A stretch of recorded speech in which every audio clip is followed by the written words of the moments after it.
Bom, depois de toda essa repercussão com a reportagem da Folha, o Partido Novo apresentou ainda ontem à PGR uma notícia-crime pedindo investigação de Moraes por falsidade ideológica e formação de quadrilha. Aí, formação de quadrilha. Olha o Moraes, é mentira, né? Segundo a sigla, Moraes pode ter incorrido no crime de falsidade ao tentar disfarçar. Chega de tentar dissimular, porque não dá mais para ocultar, que eu não posso mais calar. Maria Bethânia. Né? Tentar disfarçar que a origem de informações usadas nos inquéritos foram diversos pedidos feitos por ele próprio, muitas vezes via WhatsApp. Mas, aqui um recado ao Partido Novo. Infelizmente, ontem vocês já viram o Procurador-Geral da República falando: tô com Moraes e não abro, não, como que fala, ninguém solta a mão de ninguém, né?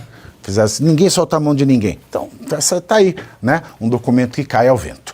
O dia seguinte à revelação do jornal, como nós vimos ontem aqui, trechos ao vivo, outros ministros do STF, o Procurador-Geral da República, integrantes do Senado, do governo Lula e do PT, saíram em defesa desse lentíssimo.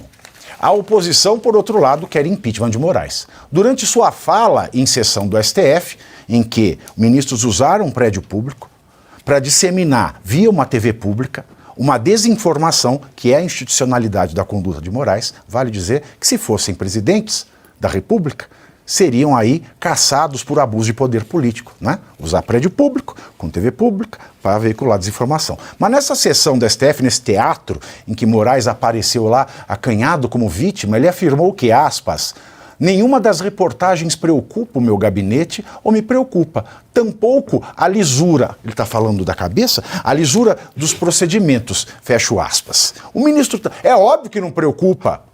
O ditador tem medo do quê? Do povo? O ministro também falou que o caminho mais suave para a solicitação ao TSE, era o mais suave esse caminho. Uma vez que a Polícia Federal pouco ajudava naquele momento. E que seria esquizofrênico se ele, como presidente do TSE, se auto-oficiasse, até porque tinha o poder de pedir os relatórios. Ou seja, eu ligo para o meu segurança, eu ligo para o Valet e falo, ó, pede lá o relatório para o TSE que eu não vou me oficiar. Né? Você veja que bonito. Então, o Glenn hoje já desmontou essa falinha, esse discursinho mole do Alexandre de Moraes. Né? Discursinho mole, fato duro, tanto bate até que frita. Com o intuito de tentar enfraquecer o movimento pelo impeachment de Moraes, Moraes tenta, né? Aliás, impeachment de Moraes. Vamos começar de novo essa notícia que já me misturou tudo aqui. Com o intuito de tentar enfraquecer o movimento pelo impeachment de Moraes e tentar dar uma sinalização ao Congresso de distensionamento entre os poderes, ministros do STF começaram a discutir a possibilidade de encerrar o inquérito das fake news. Olha, o inquérito que não poderia ter sido aberto e que, mesmo não podendo ter sido aberto, já deveria estar fechado por decurso de prazo. De acordo com o portal O Antagonista, a ideia não é consenso entre os magistrados. O próprio Alexandre de Moraes e Gilmar Mendes são os ministros que ainda defendem a manutenção da apuração do inquérito do fim do mundo. Ô Pavinato, alguns ministros supremos já falaram publicamente, né? A Carmen Lúcia, o Gilmar Mendes, o decano, né? O presidente Barroso, defenderam o ministro Alexandre de Moraes. Eu discordo da defesa, mas isso que é democrático, cada um tem uma opinião. Agora, me incomoda muito... Não é democrático, não. O juiz não pode sair em defesa de eventual investigado. Bom, isso é verdade. Nós, cidadãos comuns, podemos. Um político pode, um juiz não pode. É aí que está errado. O juiz não pode sair em defesa. Mas nesse caso, e o silêncio dos demais? É o correto, então? Olha, o correto nesse caso é, se o Alexandre vir a ser a julgar, se ele vir a ser julgado, como ele tem o foro especial por prerrogativa de função, é só o STF que pode julgá-lo. Então aí você já exclui quem se manifestou. Porque falaram, não tem mais, são suspeitos. Perfeito. Então só quem não falou vai poder julgá-lo. Então, o correto é o silêncio mesmo. O correto é o silêncio. Perfeito, perfeito. Quanto à esquizofrenia, que o ministro Vossa Excelência Alexandre de Moraes fala que ele não é esquizofrênico, Talvez ele se esqueça que esse mal ele afeta 1,6 milhões de brasileiros e é o fato que mais diminui a qualidade de vida de brasileiros entre 15 e 44 anos. O ministro Alexandre Ou seja, Moraes, foi capacitista. o ministro Alexandre Moraes tem 55 anos de idade. E é capacetista. O que nós não podemos é imaginar que essas pessoas, as autoridades de hoje, subestimem o povo brasileiro. Isso é subestimar. Uma fala dessa é subestimar o povo brasileiro, né? Então, esse teatro onde as máscaras estão caindo, nós precisamos agora analisar o seguinte: o que nós vamos fazer? O que nós devemos fazer como cidadãos? Nós temos que cobrar uma postura dos nossos mandatários, lá dos congressistas, dos senadores, que é quem tem capacidade de questionar. O corporativismo do magistrado não é de hoje. É óbvio que o magistrado, em geral, vai sair em apoio ao ministro Alexandre de Moraes. Esse corporativismo já é conhecido. Mas nós, que não somos juízes, nós que somos manés, né? Lembrando do perdeu mané, nós que somos manés, nós temos que cobrar os nossos mandatários. Então, cobre o seu mandatário. O povo tem agora esta oportunidade de cobrar os seus mandatários quanto a esse abuso de poder que está acontecendo. Eu não sou esquizofrênico, que ele tem um probleminha de dicção, né? O ministro a dicção dele não é muito boa. Agora, professor Sorno, até falando daquilo que o senhor já falou e da solução, né, de cobrar os nossos mandatários, eu acho que ele devia ser empichado, sim. Primeiro porque sobram crimes de responsabilidade. Sobram, como dizia a Janaína no caso da Dilma. No caso dele, sobram crimes. Segundo, eu não gostei de um post que um candidato a prefeito de São Paulo fez, né? É muito estranho, né? Todo mundo agora contra o Alexandre de Moraes, etc e tal. E aí o Lula vai indicar um novo ministro. Pegaram o código, eu acho isso um erro. Não tem código. Não tem código nenhum. Não tem código nenhum. Primeiro por quê? Um cidadão já morreu, preso ilegalmente. Uma outra está com metástase, porque ele não estava nem aí para o câncer dela e não apreciou a questão da tornozeleira eletrônica para ela fazer radioterapia. E o Marcelo Bella ofereceu aqui, muito generosamente, fraternamente, ajuda.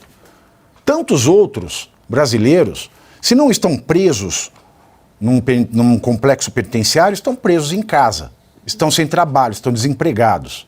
As pessoas estão sendo condenadas a 17 anos por condutas que sequer foram individualizadas nos processos em aniquilamento a todo o devido processo legal. Então não tem código nenhum.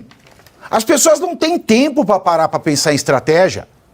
Ele precisa ser empichado logo, porque quem está sendo torturado não tem tempo para esperar qual é o código. E tem outra. Se ele é empichado, os outros ministros vão ficar atentos.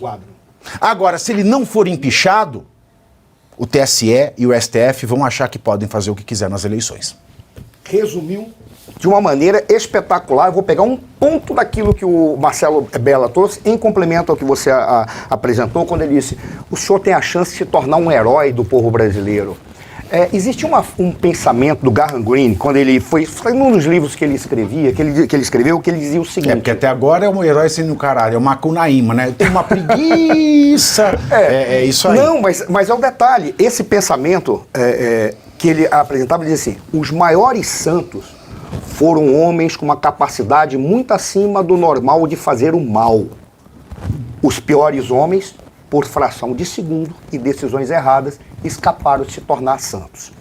A decisão é algo que mobiliza toda uma história para o futuro, mobiliza todo o universo. Ele poderia ter o perdão do povo brasileiro, o Rodrigo Pacheco, se ele tivesse coragem... Você falou e tomasse... Rodrigo? O Rodrigo Pacheco, se ele tivesse coragem de tomar uma decisão dessa natureza. Sabe por qual razão? Primeiro, os ministros vão se enquadrar. Porque de todos os ministros que aí estão, teve um que simplesmente disse: eu quero ser o macho alfa daqui, vou fazer tudo. Saiu chutando o pau da barraca, quebrando tudo. Eu posso fazer, porque... Chutando com T. Chutando com T. Aí ele pode dizer assim: olha, eu posso fazer, dá uma olhada no funcionamento do nosso sistema. Tem umas conversas aí que... Não, mas eu não quero nem saber. Mas, ele pode dizer: isso aqui não funciona para nada, basta você ter coragem. E essa coragem contaminou e ele passou a atropelar tudo, inclusive os pares. Só que na hora que ele cair, se tiverem coragem de empichá-lo, os demais vão começar a entender que eles têm que recuar para a institucionalidade real, porque começa uma ciranda, inclusive dentro do Senado. Por qual razão? Porque o Senado, já que teve coragem, por intermédio do seu presidente, de tomar uma decisão que muda a história do Brasil, o próprio Senado vai dizer, mas espera aí, se nós tivemos a hombridade de impedir o mal empichando nós podemos empichar qualquer um que venha burlar ou desrespeitar, seja o Poder Legislativo, seja a sociedade brasileira. Todos vão se enquadrar. É um ato. Eu pediria, pelo amor de Deus, presidente Rodrigo Pacheco, ouça a frase, o pensamento do Graham Greene. Tome uma decisão. Porque o senhor pode optar em ser um dos maiores santos ou um dos piores homens. A sua decisão é que vai definir. Pense pela história do Brasil. Presidente Rodrigo Pacheco, tome uma decisão ou tome não. Né? E tem outra também que eu... Essa é boa, hein? Essa é boa. Ah, agora eu esqueci, pode falar. A única ciranda, ele falou da ciranda, né? A única ciranda que a gente viu na decisão lá da maconha, né? O ciranda, cirandinha, vamos todos se drogar. Só. Ô, Pavinato, lembrando que a gente não está pedindo para o presidente do Congresso, presidente do Senado, Rodrigo Pacheco, fazer o impeachment. Está pedindo para ele colocar em votação. Se vai ganhar ou vai perder é outra história. Tem que colocar em votação. É só isso. Né? Doutor, não é uma decisão monocrática. Doutor Arthur, quando se fala sobre pedir, né, fazer um levantamento aqui até o início desse ano, contra o STF, há 53 pedidos de impeachment. E só para a Vossa Excelência, ministro Alexandre de Moraes, haviam 21. Então, ou seja, está se carregando essa situação e vai se carregar até quando? Eu só tenho uma coisa a comentar com os senhores e senhoras. Não se faz acordo com facção criminosa. O criminoso nunca cumpre com o acordo. E o criminoso sempre vai destruir o propósito a qual ele combinou com os seus cúmplices. Você sabe que na faculdade de Direito a gente entende diferente, né? A gente fala que o criminoso cumpre o acordo, é o político que não cumpre. Mas não cumpre. Não cumpre, Pavinato. Geralmente o criminoso ele é um ser ambicioso e sim, esquizofrênico, aí sim. Esquizofrênico e ele quer o poder máximo para ele. Então não se faz acordo com criminoso. Tem gente dentro do Congresso fazendo acordos com criminosos. Isso não pode continuar. Vocês serão as vítimas dos próprios acordos que vocês estão fazendo.